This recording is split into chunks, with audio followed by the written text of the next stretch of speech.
This is BBC One, and now it's time for Play School with Chris Tranchell, Lionel Morton and Jane Hardy.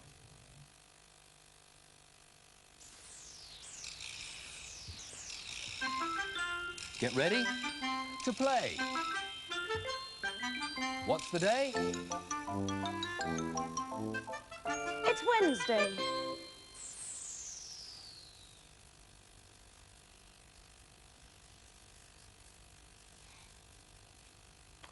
Hello. A visitor in Play School today is Bertie. He's come to see us again. Hello, Bertie. How are you? You look good and bright-eyed. You want to go back? All right.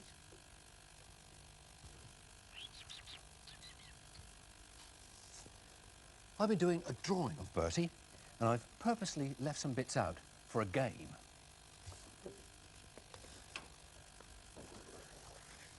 Because Jane is here today, and she's going to finish him off.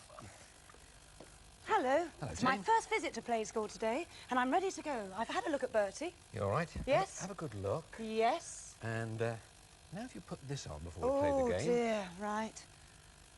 Oh, This, can't see a thing. So you can't see too clear, all right? Is that right? Yes, yes, that's fine. All right, now, so the hand doesn't know where the board is. Here we go. Now, I forgot to put the tail on, Oh, the Bertie. tail, right? I'll put the tail there. You're a bit off a page. Come back a Oh, bit. dear. There? That's better, Oh, yes. And an ear. He has an ear An missing. ear. There. And another eye. Eye. There. And some whiskers.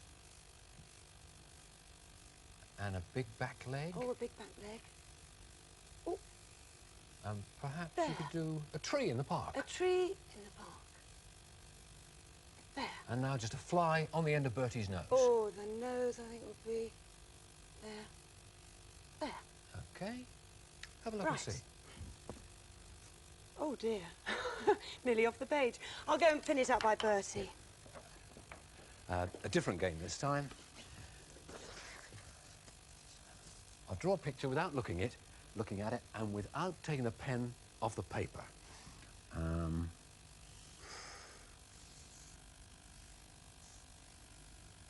See if you can guess what it is. That's a wheel. That's another wheel. And, in here, they're crates. They used to have milk inside them. It's a milk float. And a man in his cab should be about there, keeping the pen on the page. There's his arm going down to the wheel to steer the float with. Yes, there's a lamp on the front too. And there's a road underneath. And he can just be going past a lamppost. Okay. Yes. Lucky I told you what it was, wasn't it? Dum, dum. There. Third one. Oh.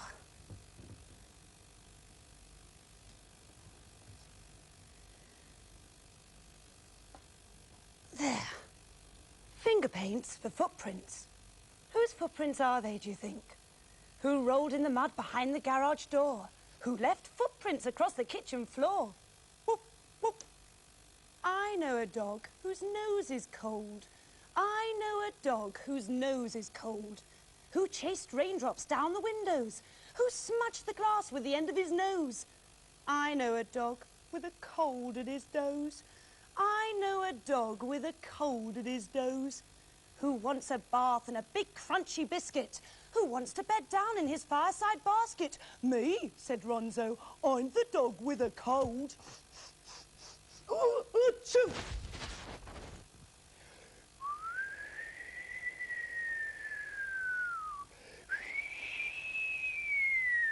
When the wind is in the east, 'tis neither fit for man nor beast. Bertie doesn't mind. Do you, Bertie? You'll be all right. He's got a wet nose.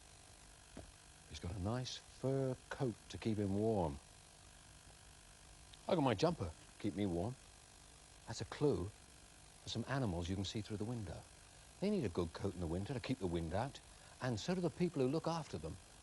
Have a look and see, through the arched window.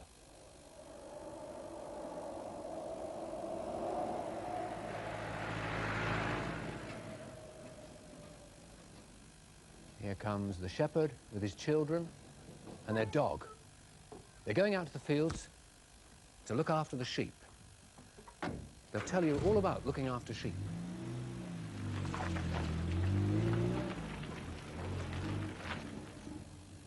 When the sheep are lambing up on the hill, it's quite a long drive. We have to go up to 500 foot and down the other side.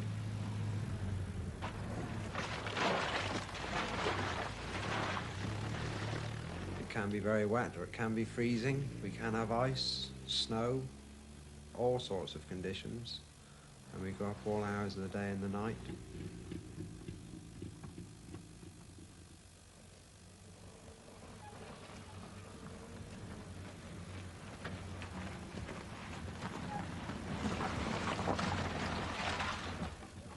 When we go up after breakfast, the first thing we do is to let the sheep out that are about to lamb, and then we make sure that the ones that have lambed and are in their pens are all comfortable. My two children, Sally and Clive, are a great help to me.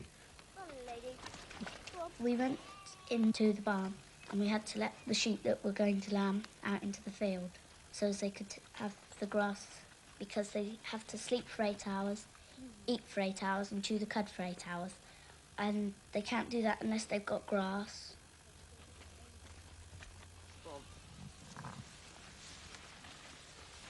In you go. Hold in there.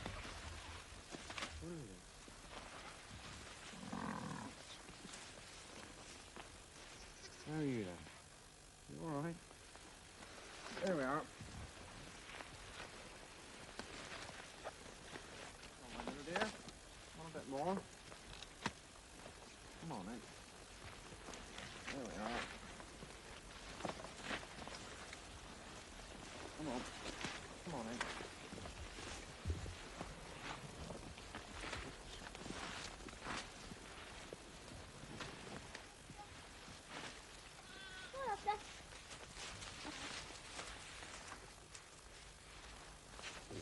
I like the lambing season especially because I can help Daddy with the lambs. I can feed the lambs when they have to be penned up because they haven't got a mother. We've got one at the moment. It's Oscar. It's about 3 weeks old and it's fed at about 7 o'clock, then at 10 o'clock, 1 o'clock, and then at tea time. I have to put my 2 fingers over the teat so as he doesn't pull it off. He's very lively and fierce at times, and we're going to keep it, I think. Come on. Come on.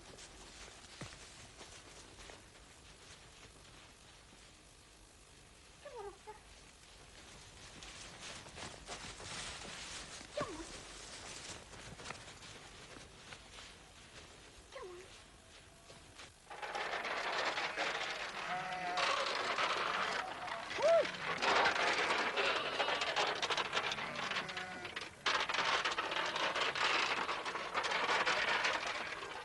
When we go to the field to put the cake into the troughs, we also like to check the sheep at the same time, because 3 pairs of eyes looking at them is a lot better than 1.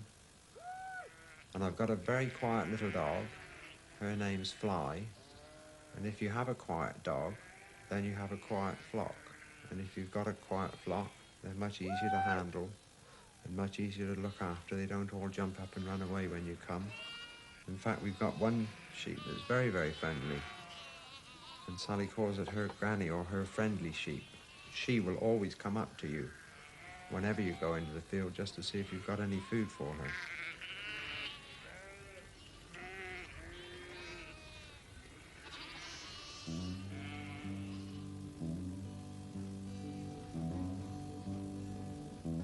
Hello. Charlie, Sparky, and Katoo, 3 feathered friends of me and you. Here in play school they sit, pruning feathers a bit, well, a cockatoo would, wouldn't it? Birds of a feather all together, Sparky and Katoo over there. Charlie's on here, she might chew my ear, well, a cockatoo would, wouldn't it? Cock-a-doodle-doodle toodaloo, cock-a-doodle-doodle toodalay, cock-a-doodle-doodle-doo, cock-a-doodle-doodle-ay. Well, a cockatoo would, wouldn't it? Charlie, Sparky, and Katoo, what do you think they're going to do? They might blink and stare, squawk or fly in the air. Well, a cockatoo would, wouldn't it? Cock-a-doodle-doodle toodaloo, cock-a-doodle-doodle toodalay, cock-a-doodle-doodle-doo, cock-a-doodle-doodle-ay. Well, a cockatoo would, wouldn't it? A cockatoo would, wouldn't it? 1, 2, 3. More cockatoos hidden in this tree here. See how many you can spot.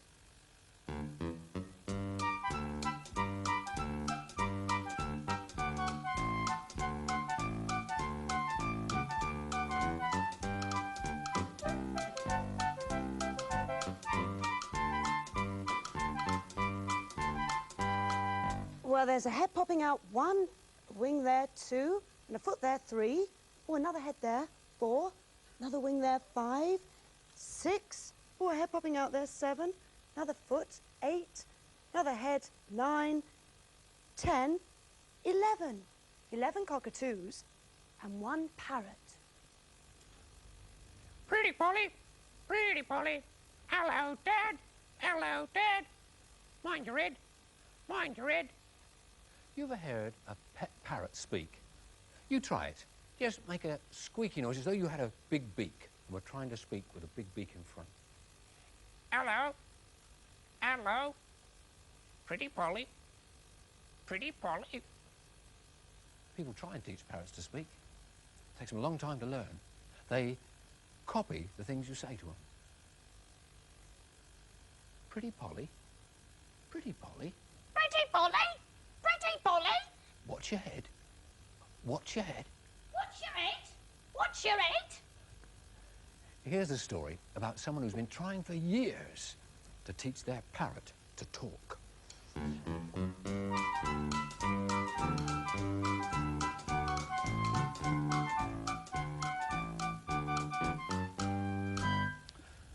I got a parrot. His name's Uncle Fred. He's green and blue and yellow with a little bit of red. I talk to him each day in the hopes that he'll say, "Pretty Polly, hello, Dad, mind your head." But Uncle Fred won't talk, doesn't even squawk. I'm afraid there's something very wrong, because Uncle Fred won't speak. No, not a single squeak. All he ever does is hiccup all day long. When he was just a chick and pretty little bird, we put him near the baby, which was really quite absurd. The baby's food was tinned, which gave it dreadful wind, and hiccups was the only thing he heard. Now Uncle Fred won't talk, doesn't even squawk. I'm afraid there's something very wrong, because Uncle Fred won't speak. No, not a single squeak. All he ever does is hiccup all day long. I try to teach him poems. I try to teach him verse. Hasn't learned a line, but his hiccups get much worse. I take him to the vet, but hasn't cured him yet, because all he does is hiccup at the nurse. No, Uncle Fred won't talk, doesn't even squawk. I'm afraid there's something very wrong, because Uncle Fred won't speak. No, not a single squeak. All he ever does is hiccup all day long. I don't know how to cure him. I haven't got a clue. I've done the best I can. No, I don't know what to do. I think that you'll agree it's very bad for me, because now I find that I've got hiccups too. No, Uncle Fred won't talk, doesn't even squawk. I'm afraid there's something very wrong, because Uncle Fred won't speak. No, not a single squeak. All he ever does is hiccup all day long. Have you got a glass of water? pardon. Pardon? Pardon? Pardon? Pardon? Pardon?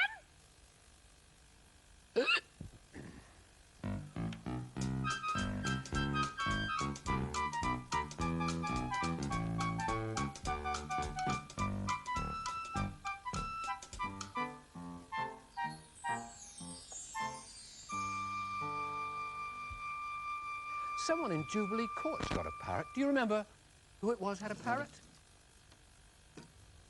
Mr. Clutterbuck. And he's covered the parrot cage for the night. Chiming midnight. All the lights are out. Everyone in Jubilee Court is asleep. Up and down the staircase, in and out the door, visiting the Smith family on the second floor.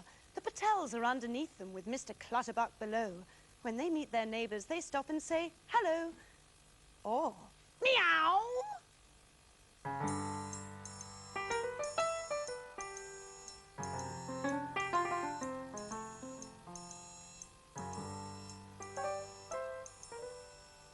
In the dark, dark wood, there was a dark, dark house. And in that dark, dark house, there was a dark, dark room. And in that dark, dark room, there was a dark, dark cupboard. And in that dark, dark cupboard, there was a dark, dark shelf. And on that dark, dark shelf, there was a jam donut.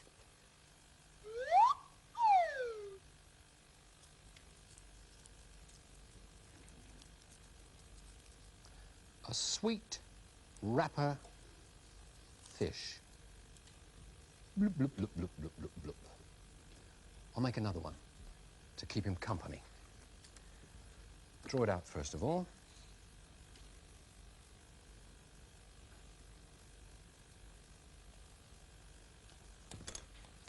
Then cut it out.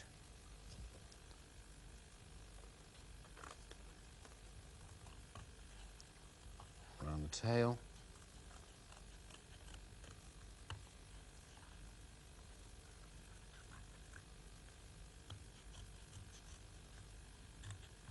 Right round the front. And another bright, sweet wrapper. Fold it all over him.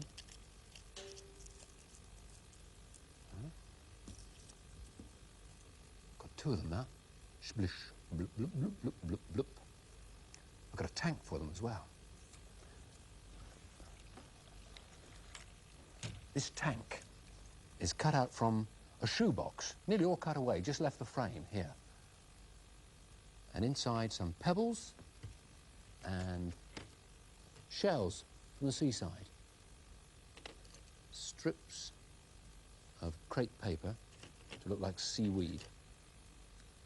If I stick my two fish onto thin strips of cardboard with a piece of tape, over you go. That one there, and that one there. I can then put them into the tank. Splosh! Have you ever thought what happens in a fish tank at night?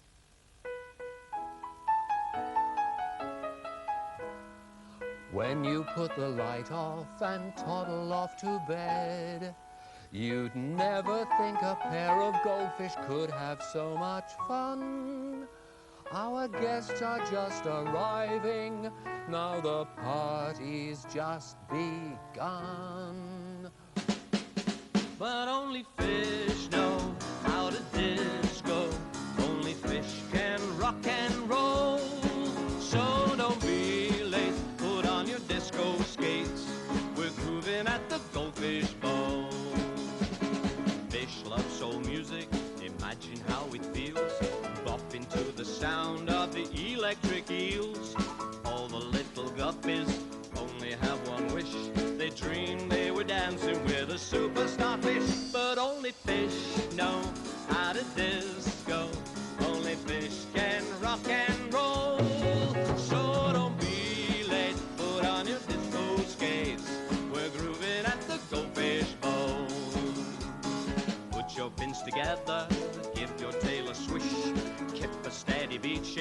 a jellyfish. Crabs come creeping sideways, they sometimes shake a leg to send and deliver by Adam and the ants' eggs.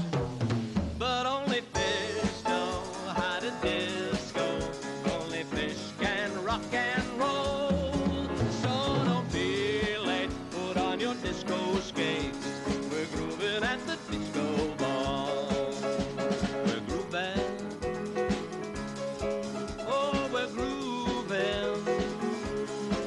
Yeah, we're grooving. Ah, we're grooving at the Go Fish Bowl.